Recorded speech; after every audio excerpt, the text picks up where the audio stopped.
सुप्रभात बच्चों। बेटा आशा है आप सब लोग ठीक हैं और खूब अच्छे से अपना ध्यान भी रख रहे हैं। बेटा आपको पता है कि हमने व्याकरण के कुछ विषय पढ़ने शुरू कर दिए हैं।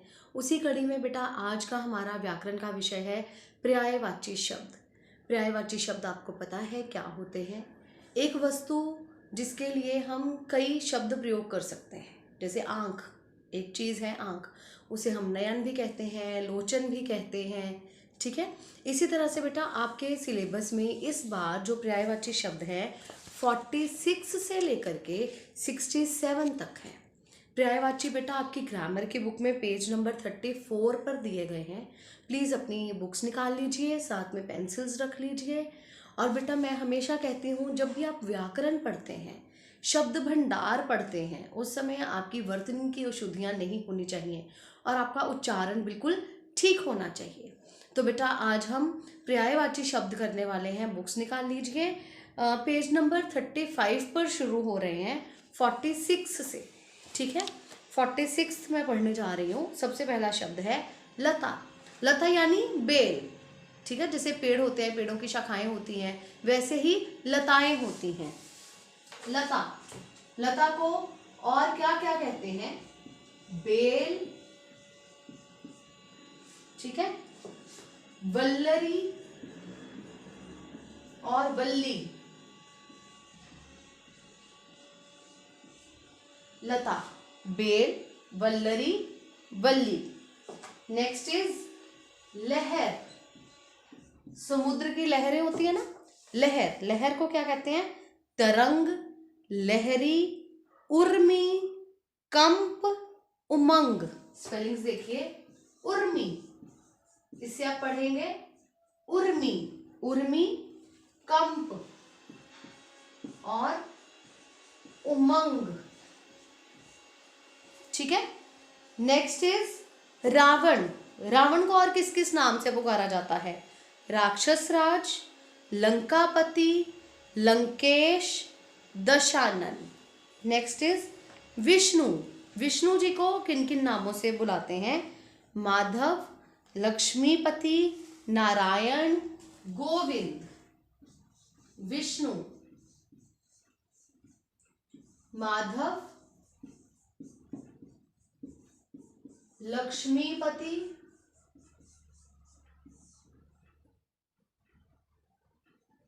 Govind, Narayan, right. Next word is विघ्न। बेटा ये जो शब्द लिखा है आप इसको विघन नहीं पढ़ेंगे। अक्सर बच्चे पढ़ते हैं विघन। अगर आप विघन पढ़ेंगे तो ये बन गया विघन, घ पूरा, लेकिन घ पूरा नहीं है, घ आधा है, इसलिए इसे हम कहेंगे विघ्न। विघ्न को और क्या क्या कहते हैं? रुकावट, बाधा, अड़चन। ये शब्द हमें नॉर्मली पता है। एक नया शब्द जो इसमें हम पढ़ेंगे वो है अंतराय। अंतराय, विघ्न को कहते हैं रुकावट, बाधा, अड़चन, अंतराय। अगला शब्द है बेटा वृक्ष। वृक्ष आप सबको पता है, वृक्ष को पेड़ भी कहते हैं, विटप भी कहते हैं, व्रुम भी कहते हैं, है ना। वृक्ष, पेड़,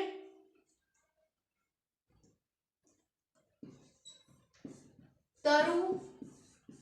अब देखो जब तरु लिखेंगे ना तो र को ऊ की मात्रा नहीं लिखेंगे हम, वो बन जाएगा तरु। हम इसे ऐसे लिखेंगे, तरु, ऐसे, रु, तरु। पेड़, तरु, द्रुम, पादप और विटप, राइट। नेक्स्ट इज शरीर। शरीर को और क्या कहते हैं? देह, बदन, कलेवर, काया, तन, गात। गात शब्द आपको याद होगा, क्लास 6 में हमने मैं सबसे छोटी हूँ कविता पढ़ी थी। उसमें हमने एक लाइन पढ़ी थी, सजाकर हाथ मुंह धुलाकर, सजाकर गात, इस तरह से, है ना। गात मतलब शरीर। आगे है शत्रु। शत्रु को और क्या क्या कहते हैं? दुश्मन, अरि, रिपु, बैरी, विरोधी। नेक्स्ट इज शेर। शेर को क्या क्या कहते हैं? सिंह कहते हैं, मृगराज भी कहते हैं। शेर, सिंह, मृगराज, वनराज, वन का राजा, वनराज, केसरी, और एक नया शब्द अभी हम जानेंगे, शार्दूल।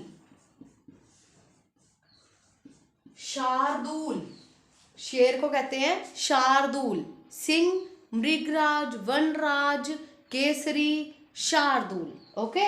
नेक्स्ट इज शक्ति, ताकत, बल, बल, ताकत, Vikram,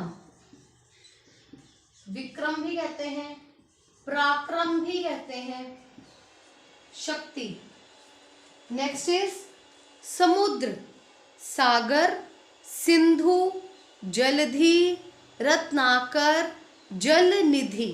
next word is Saraswati, Sharada, Veenavadini, Hansvahini, Bharati, Vimla.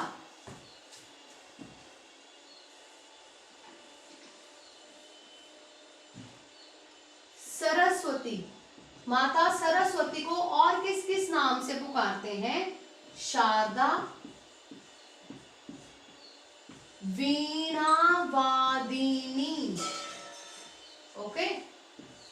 आपने अगर कभी पिक्चर देखी हो, फोटो देखी हो, तो सरस्वती माता के हाथ में वीणा पकड़ी होती है, वीणा बजाती हैं, इसलिए उन्हें कहते हैं वीणावादिनी।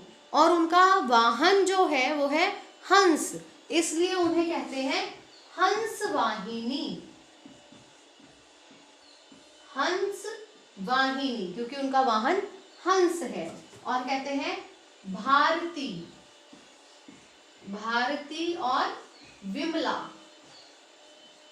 शारदा, वीणावादिनी, हंसवाहिनी, भारती, विमला।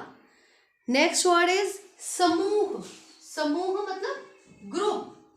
समूह को और क्या क्या कह सकते हैं? गण,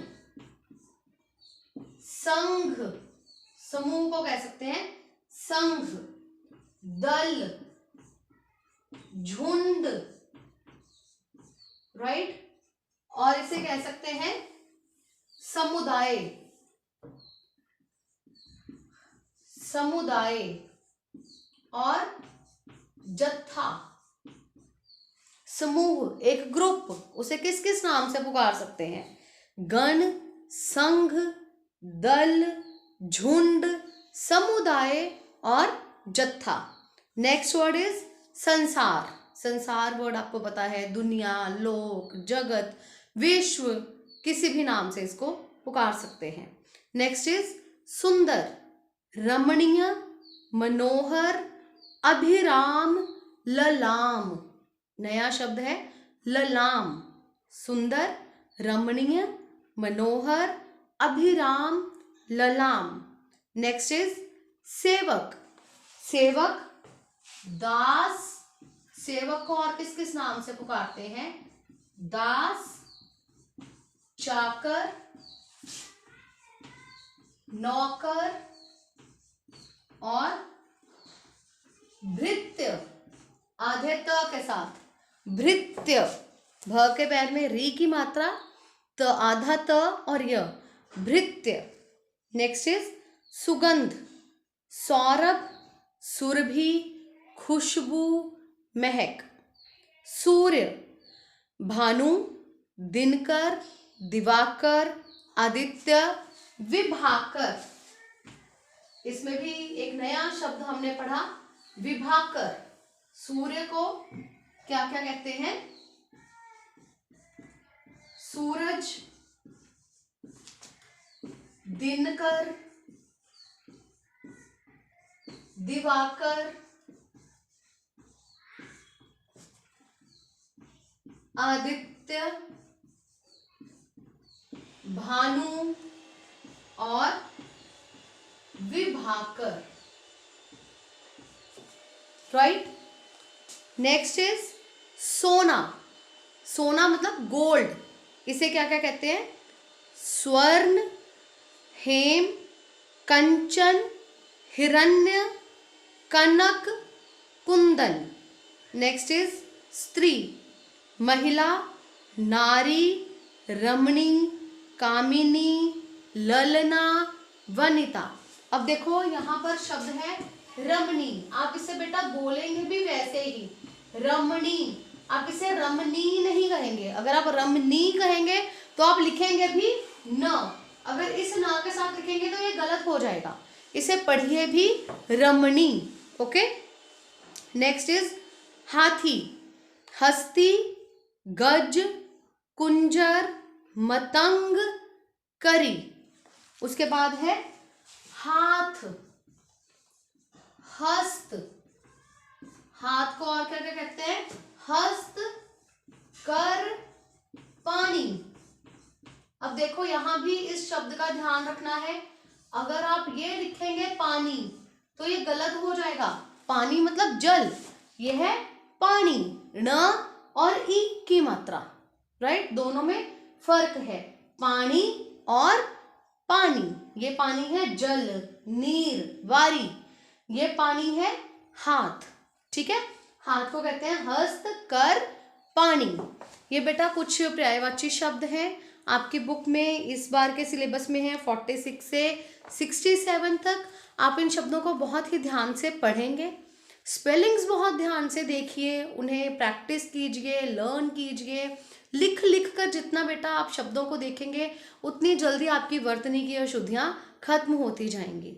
ये शब्द आप अपनी कॉपी में भी लिखेंगे और बेटा आप अपनी नोटबुक जांच के लिए भी भेजेंगे। धन्यवाद बेटा।